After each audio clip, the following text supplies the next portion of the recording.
सर्वेभ्यो नमो नमः। आज हम अपनी 10वीं कक्षा का फर्स्ट चैप्टर सूची पर्यावरण, ठीक है, प्रथम पाठ है ये हमारा सूची पर्यावरण। सूची का मतलब होता है पवित्र, शुद्ध पर्यावरण। इसका हिंदी अनुवाद करेंगे। यह आधुनिक संस्कृत कवि हरिदत्त शर्मा के द्वारा रचित लतिका से संकलित किया गया है, अर्थात लिया गया है। इसमें कवि क्या कह रहा है कि वह महानगरों की यांत्रिक बहुलता से क्या हो चुका है, उससे द्वारा होने वाले प्रदूषण पर चिंता व्यक्त करता है। वह बड़ा दुखी हो चुका है क्योंकि बहुत ज़्यादा प्रदूषण हो रहा है। और वह क्या चाहता है, वह चाहता है कि ये वायुमंडल और भूमंडल दोनों मलिन ना हो। तो जो कवि है वो महानगरीय जीवन से दूर जाकर नदी, निर्झर, वृक्ष समूह, लता कुंज एवं पक्षियों से गुंजित वन प्रदेश की ओर जाने की अभिलाषा व्यक्त करता है। ठीक है बेटा, इसका ध्यान रखना कि कवि ये कौन से कहाँ से लिया गया है, किसने लिखा है। हरिदत्त शर्मा ने लिखा है। और हरिदत्त शर्मा की भी लतिका जो काव्य, इसका जो रचना संग्रह है उसमें से लिया गया है। मेन इसमें टॉपिक यही है हमारा कि जो महानगर में प्रदूषण बढ़ रहा है उस पर कवि ने चिंता व्यक्त की है। और क्या कहा है कि इस प्रदूषण से कितना परेशान वह हो गया है। वो चाहता है कि मैं कहीं दूर चला जाऊं, कहीं दूर, महानगर से कहीं दूर, जहां पर नदी हो, झरने हो, वृक्षों का समूह हो, लताओं कुंज हो, लताएं हो, पक्षी चहचहाते हों, तो वो इस तरह से कहीं जाना चाहता है। ठीक है, तो अब इसको हम पढ़ लेते हैं। ये हमारा फर्स्ट चैप्टर है। दूर वहन अत्र, दूर का मतलब बुरा होता है, वहन अत्र यहाँ पर रहना क्या हो गया है, मुश्किल हो गया है। दूर वहम अत्र जीवितम जातम प्रकृति रेव शरणम, कि यहाँ पर जीवन जीना दुभर हो गया है, मुश्किल हो गया है। प्रकृति रेव शरणम, प्रकृति ही क्या है, सहारा है। अब तो प्रकृति ही हमारा सहारा है। ठीक है, इसका जो संधि विच्छेद करेंगे तो ये हो जाएगा बेटा, दूर वहन अत्र, दूर मुश्किल, वहन रहना, अत्र यहाँ पर, जीवितम जीने का मतलब जीवन यहाँ पर, कहाँ पर, महानगर में इतना मुश्किल हो गया है कि अब तो प्रकृति ही हमारा सहारा है। सूची पर्यावरण, हमारा पर्यावरण स्वस्थ हो, हमारा पर्यावरण स्वच्छ हो, पवित्र हो, वो अभिलाषा करता है कवि। ये अभिलाषा करता है कि जो हमारा पर्यावरण में हमेशा क्या हो, शुद्ध हो, और शुद्ध पर्यावरण में ही हम शरण लें। महानगर मध्ये चल अनिशम कालाय सचक्रम, महानगर में दिन रात, अनिशम का मतलब होता है दिन रात, ठीक है, अनिशम का मतलब क्या होता है, दिन रात चल रहा है। क्या चल रहा है, काल का चक्र चल रहा है। ठीक है, काल का चक्र दिन रात महानगर में चल रहा है, अर्थात महानगर में दिन रात लोहे का पहिया घूम रहा है। अब वो जो लोहे का पहिया घूम रहा है, काल का जो चक्कर चल रहा है, वो क्या कर रहा है, मनहा शोष्यत, मन को शोषण कर रहा है, मन को क्या कर रहा है, सुखाता है, उसको शोषित करता है, मन को सुखा रहा है। तनु पेशत, और जो तनु है, तनु मतलब शरीर, शरीर को क्या कर रहा है, पीस रहा है। भ्रमर्ती सदा वक्रम, और हमेशा ही टेढ़ा चल रहा है, हमेशा टेढ़ा चल रहा है, हमारे शरीर को पीस रहा है, मन को सुखा रहा है। कौन सुखा रहा है, काल चक्र। कौन सा काल चक्र, जो महानगर में दिन रात चल रहा है। ठीक है, दुर्दांत दशनहि नुमा, दुर्दांत का मतलब होता है भयानक, दुर्दांत का मतलब होता है भयानक, और दशनहि दांत, ठीक है, दांतों को बोलते हैं दशनहि। भयानक दांतों से, शयात ना एव जन अग्रसहन, ये कह रहा है कि भयानक दांतों से लोगों का विनाश ना हो जाए। शयात ना, यहाँ पे संधि विच्छेद कर लेना बेटा, यहाँ पे आ जाएगा शयात ना और एव, ठीक है, शयात ना धन एव, शयात धन ना धन एव, इसका संधि विच्छेद हो जाएगा। जन ग्रसन का मतलब होता है लोगों को ग्रसना, लोगों को क्या करना, नाश करना, जनता का नाश करना, कि ये अपने भयानक दांतों से लोगों का नाश कर रहा है, लोगों का विनाश कर रहा है। लोगों का विनाश ना हो जाए, शयात न एव, लोगों का विनाश ना हो जाए, इसलिए उन्हें क्या करना चाहिए, सूची ही पर्यावरण, शुद्ध पर्यावरण की शरण लेनी चाहिए। यहाँ पर कवि एक मैसेज दे रहा है, लोगों को बता रहा है कि हमें हमेशा शुद्ध पर्यावरण ही रखना चाहिए, क्योंकि अगर हम शुद्ध पर्यावरण नहीं रखेंगे तो क्या हो जाएगा, जीवन हमारा दुभर हो जाएगा, हमारा जो ये लोहे का जो चलता हुआ पहिया है वो क्या करेगा, हमारे मन को सुखाएगा, शरीर को पीसेगा और अपने भयानक दांतों से लोगों का विनाश कर देगा। तो ये हमारा पहला था बेटा। इसके बाद नेक्स्ट चलते हैं हम अपने नेक्स्ट श्लोक पे। ये कह रहा है कज्जल मलिनम धूमम मुंचते। कज्जल काजल, कज्जल का मतलब था काजल, काजल की तरह मलिन काला, काजल की तरह मलिन धूमह धुआं मुंचती छोड़ता है। कौन छोड़ती है? शत षटकी यानम, सैकड़ों मोटर गाड़ियाँ, शत सैकड़ों, षटकी यानम मोटर गाड़ियाँ, सैकड़ों मोटर गाड़ियाँ काजल जैसा काला धुआं छोड़ती है। कज्जल मलिनम धूमम मुंचती, काजल जैसा काला धुआं क्या करती है? छोड़ रही है। वाष्पयान माला संध्वाति ही विरंती धावनम। अब यहाँ पे वाष्पयान माला का मतलब होता है बेटा रेलगाड़ियाँ क्या कर रही है? धवानम कर रही है। धवानम का मतलब शोर कर रही है, ठीक है। और संध्वाति वृत्तिम, और दौड़ रही है। जो रेलगाड़ियाँ हैं वो बहुत ज़्यादा कोलाहल करते हुए, शोर करते हुए दौड़ रही हैं। यानानाम पंक्तिहा हनंतहा, जो वाहनों की जो अनंत पंक्तियां हैं, बहुत ज़्यादा, अनंतहा बहुत ज़्यादा जो पंक्तियां हैं अर्थात बहुत ज़्यादा जो कतारें हैं, कठिनम संसरणम, उनकी वजह से अब चलना भी कठिन हो गया है। क्यों उनकी वजह से चलना कठिन हो गया है? क्योंकि उनके जो मोटर गाड़ियां हैं उनसे क्या निकल रहा है? काजल जैसा काला धुआं वो छोड़ रही है, जिससे वायुमंडल जो है वो प्रदूषित हो रहा है। तो ये कहना चाह रहा है कि जो वाहनों की अनंत कतारें हैं उनकी वजह से चलना भी मुश्किल हो गया है, ठीक है। आ रहा है ना समझ में? अगर कोई डाउट हो तो मुझसे पूछ लेना बेटा। नेक्स्ट है वायुमंडलम भ्रशम दूषितम, वायुमंडल भ्रशम दूषितम ना ही निर्मलम जलम। वायुमंडल क्या हो गया? अत्यंत दूषित हो गया है। वायुमंडल क्या हो गया है? अत्यंत दूषित हो गया। भ्रशम दूषित, बहुत ही ज़्यादा दूषित हो गया। ना ही और नहीं है, ना ही नहीं है। निर्मलम जलम, जल भी निर्मल नहीं रहा, अर्थात स्वच्छ जल भी, पीने योग्य पानी भी नहीं रहा है, ठीक है। ना ही निर्मलम जलम, जो जल है वह भी निर्मल नहीं रहा है। कुत्सित वस्तु मिश्रितम भक्ष्य, भक्ष्य होता है खाने योग्य पदार्थ, जो भी हम खाने योग्य पदार्थ होते हैं जो हम खाते हैं बेटा, भक्ष्य बोलते हैं खाने योग्य पदार्थ में। उसमें क्या हो गया? कुत्सित वस्तु मिश्रितम, बुरी वस्तुओं का मिश्रण कर दिया गया है, अर्थात खाद्य पदार्थों में भी बुरी चीज़ों की मिलावट कर दी गई है। खाद्य पदार्थों में क्या होने लग गया है? बुरी वस्तुओं की, बुरी चीज़ों की मिलावट होने लग गई है। समलम धरातलम, और जो पृथ्वी है हमारी, धरातल जो है वो भी गंदगी युक्त हो गई है, अर्थात समलम, मल से युक्त हो गई है। मल से युक्त का मतलब क्या हुआ? कि वह गंदी हो गई है, प्रदूषित हो गई है, ठीक है। धरातल जो पृथ्वी है वह भी क्या हो गई है? प्रदूषित हो गई है। खाने पीने की वस्तुओं में मिलावट आने लग गई है।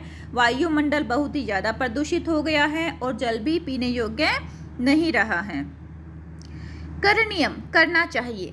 अर्नियर पढ़ते हैं यहाँ पे, करणीयम करना चाहिए। क्या करना चाहिए? अभी बहिर अंतर जगती, बाहर से और अंदर से, जगती संसार को, तू बहु शुद्धिकरणम, बाहर से और अंदर से इस संसार को शुद्ध करना चाहिए, अर्थात संसार में शुद्धता, सफाई आदि की बहुत आवश्यकता है। इसलिए हमें इस संसार को अंदर से भी साफ करना है और बाहर से भी साफ करना है, अर्थात हमें अपना मन भी पवित्र करना है और बाहर की गंदगी को भी दूर करना है। ये कवि इसमें कहना चाह रहा है सूची पर्यावरण कि हमेशा जो पर्यावरण है वह शुद्ध हो, वायुमंडल जो है वो गंदा ना हो। नेक्स्ट बेटा, कंचित कालम न्याय माम अश्माहत नगरात। अब यहाँ पे इसको संधि विच्छेद करेंगे तो यहाँ बन जाएगा माम धन अस्मात धन नगरात, ठीक है। माम अस्मात नगरात, मुझे ले चलो नगर की तरफ, ठीक है। नया, नया का मतलब होता है ले जाना, नया का मतलब क्या होता है? ले जाना। कंचित, कुछ समय के लिए, कंचित कालम, कुछ समय के लिए। माम अस्मात नगरात बहुदूरम, मुझे इस नगर से बहुत दूर ले चलो। इस नगर से जो यहाँ पर जो काल चक्र है वो चल रहा है और पर्यावरण प्रदूषित हो रहा है, मुझे उससे दूर ले चलो। प्रपश्यामि ग्रामा अंतहे निर्झर नदी पैपूरहम, मैं देखना चाहता हूँ। क्या देखना चाहता हूँ? गाँव में, गाँव के अंत में, अर्थात गाँव की सीमा पर निर्झर झरने, निर्झर झरने, नदी, पैपूरम, पैपूरम मतलब पै का मतलब होता है पानी, पानी से भरे हुए, पानी से भरे हुए जलाशय। मैं क्या देखना चाहता हूँ, मैं गांव में की सीमा पर झरने, नदी, जलाशय देखना चाहता हूँ, मेरी ये इच्छा है। एकांत है कांतारे है, एकांत अकेला कहीं क्षण भर। कांतार, कांतार का मतलब होता है वन में। क्षण अपि, क्षण भर के लिए। मैं शयात संचरण, मैं संचरण करना चाहता हूँ, मैं भ्रमण करना चाहता हूँ।